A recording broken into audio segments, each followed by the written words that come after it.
una botella de ron, una canción alegre y el viento salado de la libertad. Esta es la imagen del pirata, un arquetipo cultural y una mentira absoluta. El ron en la dieta pirata no era un símbolo de alegría, sino un intento desesperado e inútil de desinfectar el agua potable, que era mortalmente peligrosa. Después de solo 3 semanas en el mar, el agua dulce en los barriles de roble se convertía en un lodo verdoso, viscoso y maloliente. Estaba infestada de larvas de insectos que los marineros llamaban gusanos de mar. El hedor de esta podredumbre era tan fuerte que se podía oler incluso antes de abrir la bodega, y el agua misma se volvía espesa como una sopa. Añadir ron era un intento desesperado de enmascarar su sabor cadavérico y desinfectarla de alguna manera. Pero era una ilusión de seguridad. El alcohol no mataba las bacterias del tifus y la disentería que prosperaban en ese lodo. Esta paradoja del agua es solo la punta del iceberg. Ahora conocerás otras 2 contradicciones que definían la vida y la muerte de cada pirata. Primero, ¿cómo podía el cirujano de a bordo salvar vidas mediante la amputación si su única herramienta, una sierra de carpintero oxidada, era la principal causa de infecciones mortales y gangrena? La respuesta a esta pregunta te espera en el clímax, en la 7ª sección. Y segundo, ¿por qué tripulaciones piratas enteras, capaces de derrotar a una flota militar bien armada, eran completamente aniquiladas por un enemigo invisible, la disentería, mientras que en tierra las epidemias de tal magnitud eran menos frecuentes? El secreto de esta flota invisible lo revelaremos en la 6ª sección. Las 2 preguntas están planteadas, pero para entender las respuestas, primero debemos armarnos de conocimiento. Al final de este video, obtendrás un arsenal de 6 hechos irrefutables. Reemplazarán para siempre la imagen del héroe romántico por la compasión hacia un hombre enfermo y sufriente. Olvida al capitán Jack Sparrow. Verás a otro pirata, un hombre exhausto y enfermo, atrapado en una prisión flotante hecha de sus propias inmundicias. Libra una batalla diaria no por tesoros, sino por sobrevivir a las enfermedades y los parásitos. El mito será destruido. La verdad es repugnante. Comenzamos nuestro descenso al infierno, y empezaremos con lo que entraba en sus bocas cada día. Y el primer elemento de nuestro arsenal es la respuesta a cómo cada sorbo de agua y cada galleta comida se convertían en una lotería mortal para un pirata. ¿Por qué los piratas, para quienes un sorbo de agua dulce era más valioso que el oro, la estropeaban deliberadamente con ron? Esta paradoja parece absurda, pero detrás de ella se esconde la primera capa de autoengaño. Añadir alcohol a ese lodo verdoso y viscoso parecía lógico. Enmascaraba el sabor a descomposición y, según creían los marineros, mataba la infección. Era un intento de purificar el agua turbia pasándola por un colador grueso, que retenía la suciedad visible, pero los microbios mortales del tifus se colaban por las mallas. La graduación alcohólica del ron era catastróficamente insuficiente para la esterilización. Los piratas bebían veneno pensando que tomaban una medicina. La norma era filtrar las larvas de insectos, los llamados gusanos de mar, simplemente a través de los dientes. Y esto explica por qué su comida era no menos espantosa. ¿Cómo era posible realizar un trabajo físico pesado alimentándose solo de galletas duras como piedras? La respuesta: no comían solo harina. La galleta naval era la incubadora perfecta para los gorgojos. Las galletas estaban literalmente perforadas por sus túneles e infestadas de larvas. Era proteína adicional. Los piratas a menudo comían en la oscuridad para no ver cuántas criaturas vivas estaban tragando. Un marinero de la época escribió que prefería las galletas viejas y carcomidas, porque las nuevas eran demasiado duras, y en las viejas los gusanos ya habían hecho el trabajo por él. En una sola galleta podía haber hasta 200 gorgojos, más que el número de piratas en algunos barcos. Pero incluso la comida repleta de bichos no era el principal veneno. La verdadera pesadilla se escondía en los barriles de carne. En tierra, la carne en salazón podía conservarse durante años. En el mar se convertía en un arma biológica. ¿Por qué?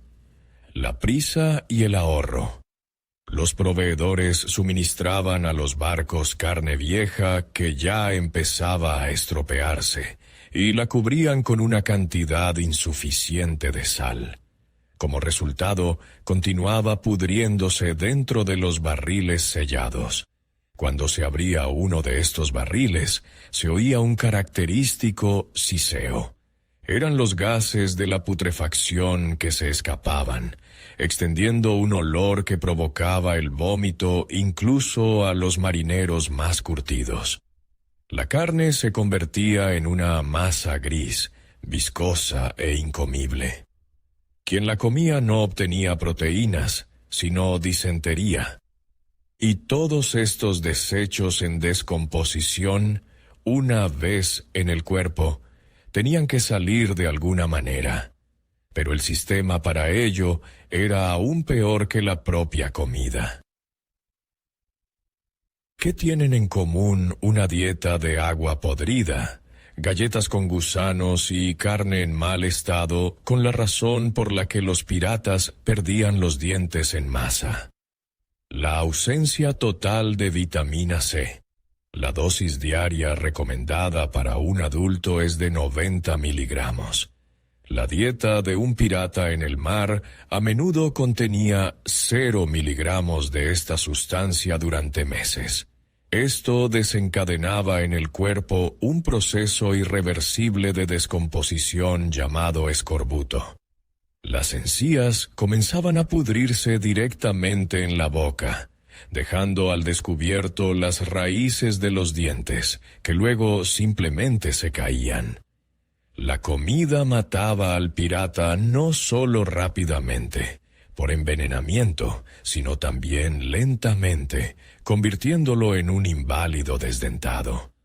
El horror del escorbuto se revelará por completo más adelante, pero primero debemos entender cómo la amenaza que vivía en sus propios cuerpos convertía cualquier rasguño en una sentencia de muerte. Los piratas capturaban sedas y brocados, pero pasaban meses vistiendo los mismos harapos. ¿Por qué? La razón parece obvia. El agua dulce era más valiosa que el oro, y gastarla en lavar la ropa era una locura. Tampoco había espacio para guardar ropa de recambio. Pero esto es solo una parte de la verdad. Su ropa, impregnada de sudor, grasa y sangre, nunca se secaba en el aire húmedo del mar. Se convertía en un pantano viviente, un ecosistema propio en el que prosperaban miles de piojos del cuerpo, que vivían directamente en las costuras de la tela. Estos parásitos no eran solo una fuente de picor insoportable. Eran portadores de la muerte. Los piojos transmitían la bacteria Rickettsia, el agente causante del tifus exantemático, una enfermedad que los marineros llamaban fiebre de barco. Y estos pequeños asesinos eran solo el catalizador de una amenaza aún más rápida y terrible. ¿Cómo podía un simple rasguño de una cuerda matar a un pirata curtido en 3 días? La respuesta parece sencilla. La herida se infectaba con suciedad, pero eso no explica la velocidad fulminante de la infección. En la herida no entraba simplemente suciedad de la cubierta. Se frotaba una mezcla concentrada de bacterias de los excrementos de miles de piojos y pulgas que infestaban la ropa. El tejido húmedo y sucio rozaba constantemente la herida, actuando como una compresa infectada. Introducía la infección una y otra vez directamente en el torrente sanguíneo. La ropa se convertía en un arma dirigida contra su propio dueño. El resultado era sepsis o gangrena. El camino desde un rasguño en la mano hasta el inicio de la gangrena, que requería una amputación, podía durar tan solo 48 horas, y esa elección que revelaremos en el clímax era más aterradora que la propia enfermedad. Cuando un pirata se acostaba en su hamaca, no estaba solo. En el estrecho y húmedo sollado, decenas de personas dormían codo con codo, y esto no era simplemente incómodo. Eran las condiciones ideales para el intercambio de parásitos. Piojos, pulgas y chinches migraban libremente de un cuerpo a otro, de hamaca en hamaca, asegurando una infección del 100% de toda la tripulación. Deshacerse de ellos individualmente era imposible. Un solo pirata podía albergar hasta 10,000 piojos del cuerpo. La tripulación estaba atrapada en un círculo vicioso. El picor de miles de picaduras provocaba rascaduras que se infectaban de inmediato, convirtiéndose en nuevas puertas de entrada para las bacterias. Era un ciclo interminable de autoinfección. Pero incluso este torbellino de suciedad en el cuerpo palidecía. En comparación con el lugar que era el epicentro de la infección para todo el barco. ¿Qué conexión hay entre una camisa sucia y la limpieza de todo el barco? Todo. La falta de higiene personal no era la causa, sino el síntoma. El síntoma del colapso total de los sistemas sanitarios. En un barco con 150 tripulantes no había ni un solo baño en el sentido moderno. No había sistema de eliminación de residuos. En un mes de navegación, tal tripulación producía alrededor de 4,5 toneladas de excrementos humanos. Es el peso de un elefante adulto.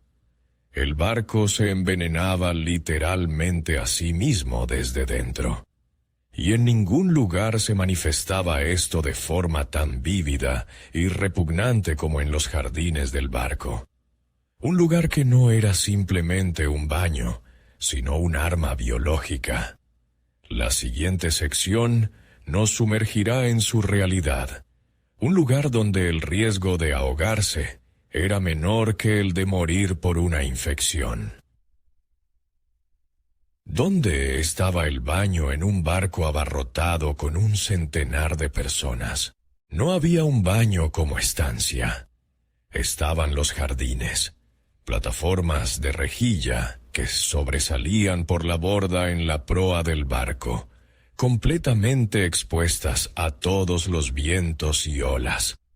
Durante una tormenta, este lugar se convertía en una trampa mortal. Había que agarrarse con todas las fuerzas para que una ola gigante no te arrastrara por la borda. Las olas podían alcanzar los 10 metros, cubriendo por completo la proa del barco. Debido a este riesgo, muchos hacían sus necesidades donde podían, en rincones oscuros de la bodega, directamente en la cubierta entre los barriles de provisiones. Todo el barco se convertía en un foco de infección.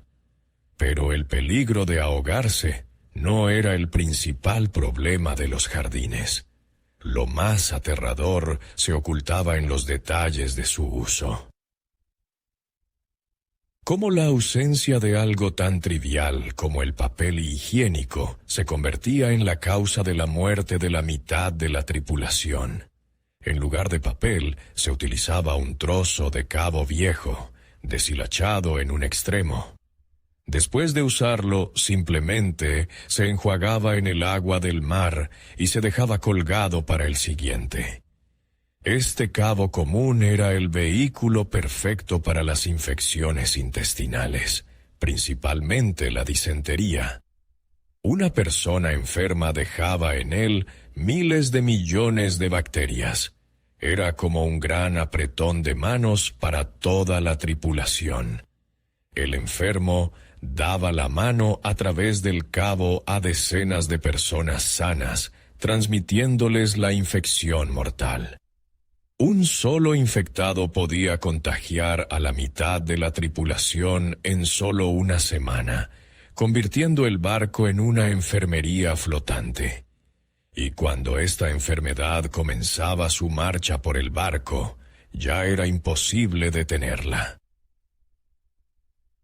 ¿Qué sorprendía más a un novato que iba por primera vez a los jardines? ¿La total falta de privacidad o las consecuencias a largo plazo para su cuerpo? La posición humillante a la vista de todos, el hedor constante, las salpicaduras de agua salada y fría. Pero la realidad era peor. El contacto constante de la piel con el agua salada agresiva y las salpicaduras de inmundicias provocaba la aparición de úlceras dolorosas y que no cicatrizaban en las zonas íntimas. La sal corroía la piel y las bacterias causaban inflamación.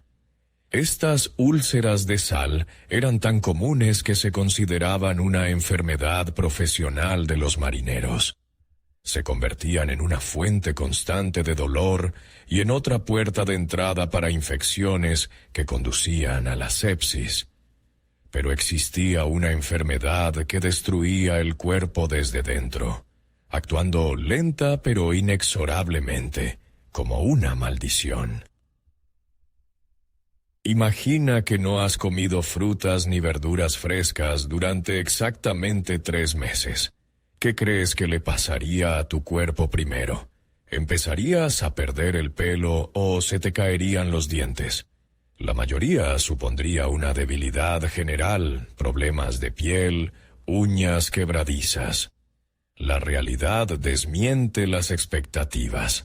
Lo primero que ocurriría es que las encías empezarían a sangrar y a pudrirse, convirtiéndose en una masa esponjosa. Después, dientes completamente sanos se aflojarían y se caerían. El nombre de este horror, escorbuto. Ahora verás cómo la sonrisa de la muerte convertía a valientes desesperados en inválidos indefensos mucho antes de que pisaran la cubierta enemiga. ¿Por qué a los piratas, cuya dieta no contenía azúcar, se les pudrían las encías en masa y se les caían dientes completamente sanos? La paradoja es que los síntomas se parecían a una periodontitis severa, pero la causa era otra. Era el escorbuto. La falta de vitamina C detiene la producción de colágeno en el cuerpo. No es solo una deficiencia, es una sentencia. El colágeno es el pegamento que une todo tu cuerpo, las paredes de los vasos sanguíneos, la piel, los ligamentos. Sin él, el cuerpo comienza literalmente a desmoronarse desde dentro.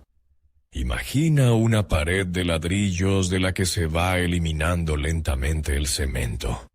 La pared sigue en pie, pero cada ladrillo pierde la conexión con el de al lado. Al menor empujón se derrumbará. Así es el cuerpo con escorbuto. Se descomponía en vida. Las encías se convertían en una masa púrpura, esponjosa y putrefacta, y de la boca emanaba un hedor cadavérico que se sentía a varios pasos de distancia.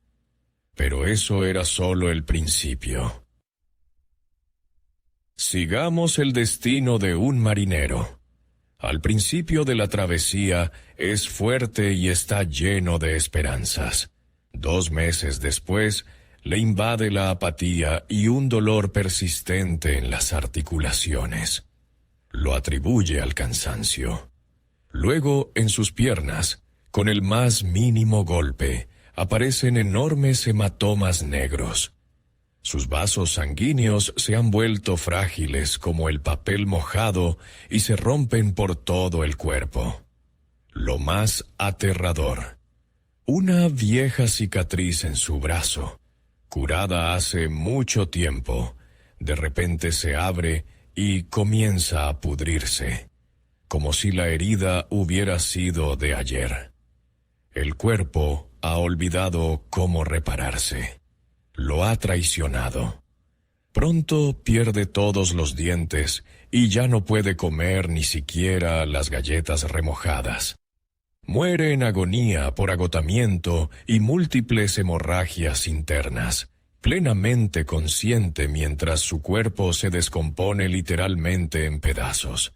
Y este destino atroz no era la excepción, sino una masacre masiva. ¿Podría un solo limón a bordo haber cambiado el resultado de toda una era? Sí. El conocimiento sobre los beneficios de los cítricos existía, pero se consideraba un cuento de viejas. La escala de la tragedia es abrumadora. Más del 50% de todas las muertes en los barcos en el siglo XVIII fueron causadas por enfermedades. Y la mayor parte de ellas se la llevaba el escorbuto. Mató a más marineros que todos los cañones, sables y tormentas juntos. En el viaje alrededor del mundo del comodoro George Anson, de 1854 personas, 1,300 murieron de escorbuto. No era una enfermedad. Era un arma de destrucción masiva que se cobró la vida de unos 2 millones de marineros. Pero mientras unos se pudrían lentamente en vida, a otros los mataba un enemigo que actuaba mucho más rápido. ¿Qué causaba más terror en la tripulación? ¿Una enfermedad que mata en un año o una que mata en una semana? La lenta agonía del escorbuto era la pesadilla de fondo. Pero el verdadero pánico lo provocaban las epidemias explosivas de disentería. Se propagaban como un incendio y en pocos días convertían a la mitad de la tripulación en enfermos indefensos y moribundos. La capacidad de combate del barco quedaba aniquilada. Ya hemos visto cómo la falta de higiene y la comida en mal estado creaban las condiciones ideales para la infección. Ahora verás el trabajo de la flota invisible. Un ejército de bacterias que diezmaba a los piratas con más eficacia que cualquier flota real. Disentería. Una simple infección intestinal. Para los piratas, era más temible que la andanada de una fragata enemiga. ¿Por qué una enfermedad que en tierra podía prevenirse lavándose las manos y con agua limpia, en un barco se convertía en una sentencia de muerte para decenas de personas? La respuesta no está en la bacteria en sí, sino en el entorno que la convertía en un arma absoluta. El barco no era solo un medio de transporte, era un bioreactor perfecto. El agua podrida de la que hablamos, las galletas infestadas de larvas y el hacinamiento total creaban un caldo de cultivo para las bacterias. Cada jarra compartida, cada caldero sin lavar, cada toque al cabo común de los jardines se convertía en un acto de contagio. El primer enfermo era la chispa, y el barco un bosque seco listo para arder con una sola ráfaga de viento. La deshidratación por la diarrea sanguinolenta mataba en pocos días. Una cruel ironía. Morir de sed rodeado de toneladas de agua. Tripulaciones capaces de abordar un buque de guerra bien armado se volvían más indefensas que niños ante esta enfermedad. El enemigo no estaba en el barco contrario, sino dentro, en la misma mesa que ellos. Se transmitía a través del apretón de manos de un camarada. No se podía esconder de él tras la borda ni combatirlo con un sable. Las cifras confirman la magnitud de la catástrofe. Más del 50% de todas las muertes en los barcos piratas en el siglo XVIII fueron causadas por enfermedades, no por combates. Las bacterias intestinales mataron a más piratas que toda la flota británica junta. Un solo enfermo de disentería convertía en una semana a una tripulación de combate en un hospital donde los marineros ni siquiera podían mantenerse en pie por la debilidad. Su modelo de hermandad y libertad de las normas de higiene en un espacio cerrado era suicida. Su barco de la libertad se convertía en una morgue flotante. Pero la disentería no era el único asesino invisible. Otro se escondía en los pliegues de su ropa. Era el tifus exantemático, el segundo jinete del apocalipsis que viajaba con ellos. Transmitido por los piojos, de los que ya hemos hablado, no solo causaba una fiebre y erupciones agonizantes, sino algo peor. Una psicosis aguda. El enfermo perdía la razón. Se convertía en una amenaza directa para todos en el barco. En su delirio podía intentar prender fuego al polvorín, atacar al vigía o simplemente arrojarse por la borda, llevándose a otro consigo. Y el tratamiento era instantáneo e implacable. Simplemente lo arrojaban por la borda. 2 marineros tomaban al enfermo por los brazos y, sin más palabras, lo lanzaban por encima de la barandilla. No era una crueldad sin sentido, sino la única medida de cuarentena a su alcance. Un intento desesperado de salvar al resto, sacrificando a uno. Este pragmatismo cruel nos plantea una última pregunta. ¿Qué era más aterrador para un pirata? ¿Recibir una bala en combate o, después, caer en manos del médico del barco? A primera vista, la respuesta es obvia. A bordo había una persona responsable de los heridos, y cualquier ayuda es mejor que ninguna. Es una ilusión. Acudir al cirujano de a bordo era a menudo una sentencia de muerte más segura que la propia herida. Sus acciones, dictadas por la ignorancia, no solo no ayudaban, sino que promovían activamente el desarrollo de la gangrena y la sepsis, reduciendo a cero la posibilidad de supervivencia. Ahora verás cómo un carpintero se convertía en cirujano, y su sierra oxidada en el principal instrumento médico. Bienvenidos al infierno de la cirugía naval. Entonces, ¿quién era este cirujano, salvador y verdugo en una misma persona? La mayoría de las veces, el carpintero del barco, o el cocinero. La lógica era simple y brutal. Era quien mejor sabía cortar en el barco, ya fuera madera o la carcasa de un animal. Para él era el mismo trabajo con un material. Y esto nos lleva a la respuesta directa a la pregunta principal. No salvaba. La amputación era un ritual de desesperación que conducía casi con toda seguridad a la muerte por shock o sepsis. El remedio era peor que la enfermedad. El instrumento para la amputación era la misma sierra de carpintero oxidada con la que media hora antes había reparado un mástil roto. Nunca se esterilizaba. En el mejor de los casos, se limpiaba con un trapo sucio. Sus manos, cubiertas de resina y astillas, eran lo último que tocaba una herida abierta. ¿Cómo era? La tenue luz de un farol en el camarote del capitán. Olor a sudor, miedo y ron barato. 4 marineros sujetan al herido, lo presionan contra la mesa. Le meten una mordaza de cuero en la boca para que no se muerda la lengua por el dolor. El único analgésico, una dosis casi letal de ron. No eliminaba el dolor. Solo nublaba la conciencia. Entonces se oía un sonido, el chirrido del metal oxidado hundiéndose en la carne viva. Después, el crujido sordo y húmedo del hueso al ser cerrado.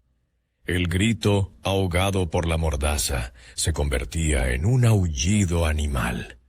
El acto final, un hacha al rojo vivo o un cucharón con resina hirviendo. Se presionaba con un siseo contra el muñón para detener la sangre. 5 minutos de terror ininterrumpido. Pero, ¿y si la herida no se podía simplemente cerrar? ¿Qué hacía el cirujano carpintero con una herida en el abdomen o el pecho? Nada. Cualquier herida penetrante en el torso era una sentencia de muerte segura. Pero la inacción habría sido una misericordia. La realidad era peor. Intentaba extraer la bala o la esquirla con sus dedos sucios o con unas tenazas de carpintero. Vertía ron o incluso orina en la herida abierta, considerándolo un antiséptico. Esto equivalía a frotar tierra deliberadamente en una herida fresca. No curaban, introducían un ejército de bacterias directamente en el torrente sanguíneo. Un pirata que recibía una bala en combate no moría por ella, sino por la sepsis causada por las manos de su propio camarada. Ahora que los 6 elementos de nuestro arsenal han sido revelados, ¿qué vemos? Agua podrida y comida con gusanos. Ausencia total de saneamiento. Ropa como incubadora de piojos. Escorbuto disolviendo el cuerpo desde dentro. Epidemias que borraban tripulaciones de la faz de la tierra. Y una cirugía que era simplemente una forma de tortura. Esto no es solo una lista de problemas, era un sistema de autodestrucción perfectamente afinado. El escorbuto debilitaba el sistema inmunológico, abriendo las puertas al tifus de los piojos. La disentería del agua podrida convertía cualquier rasguño en una sentencia de muerte. Cada elemento potenciaba al otro. Y ahora, uniendo todas las piezas, podemos plantear la pregunta principal. ¿Era la vida de un pirata un acto de libertad absoluta? ¿O era la forma más cruel y desesperada de esclavitud? La respuesta reside en el propio sistema que crearon. Era una cadena de montaje de la muerte perfecta, que funcionaba sin parar. El agua podrida y las galletas con gusanos sembraban el organismo del pirata con las semillas de la disentería. Esa era la primera etapa. Luego entraban en juego los jardines. Los excrementos del enfermo no se aislaban. A través del cabo común, de las salpicaduras, de las manos sucias, llegaban instantáneamente a la vajilla común, de vuelta a los barriles de agua y a las galletas. Era un círculo vicioso de autointoxicación. El barco se alimentaba de sus propias inmundicias, digiriéndose a sí mismo. Una sola bacteria que llegaba a bordo no solo infectaba a una persona, desencadenaba una reacción en cadena que garantizaba la aniquilación de la mitad de la tripulación. No era una casualidad, eran matemáticas. El segundo sistema de destrucción operaba en paralelo, a nivel de cada cuerpo individual. Primero, el escorbuto disolvía el sistema inmunológico desde dentro. El cuerpo, privado de vitamina C, olvidaba cómo repararse. Se volvía frágil e indefenso. Luego entraba en juego la ropa, un ecosistema viviente de piojos.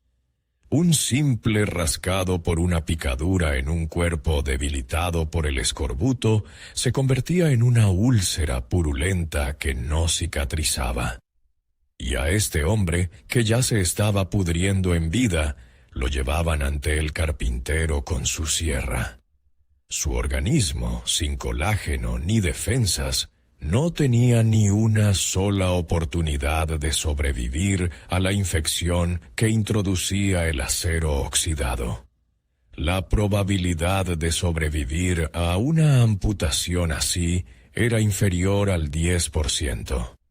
No era un acto de salvación, era el acto final de la tortura. Ahora que vemos cómo funcionaban estos dos sistemas de aniquilación, estamos listos para dar la respuesta definitiva a la pregunta principal de nuestra investigación. Entonces, ¿por qué los piratas, símbolo de rebeldía y fuerza, eran en realidad esclavos indefensos de las enfermedades? La respuesta es simple. Al buscar la libertad de las leyes de la sociedad, cayeron en la esclavitud de las leyes de la biología. Y estas leyes resultaron ser mucho más despiadadas que cualquier rey. Su modelo de existencia, un aislamiento total de las normas sanitarias de la civilización en un espacio cerrado y sucio, era biológicamente inviable. Cambiaron la prisión de las leyes por una prisión flotante de madera, donde los carceleros eran las bacterias y la sentencia, una muerte atroz. Su libertad era una ilusión, la libertad de elegir únicamente de qué morir, de diarrea sanguinolenta, de escorbuto o de la sierra de su propio camarada. Después de todo lo visto, puedes seguir mirando la Jolly Roger como un símbolo de romanticismo. Ahora tienes todos los hechos para emitir tu propio veredicto. Y se reduce a dos polos. Por un lado, la imagen del héroe. Un rebelde audaz que desafió a un mundo injusto. Por otro, la imagen de la víctima.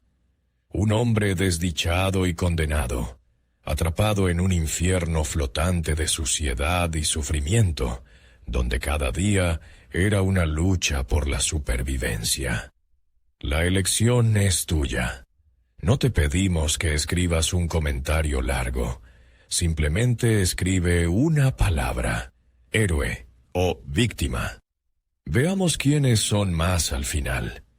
¿Qué imagen prevalecerá en nuestra conciencia colectiva después de que la verdad haya sido revelada? Tu voz es el veredicto final de la historia.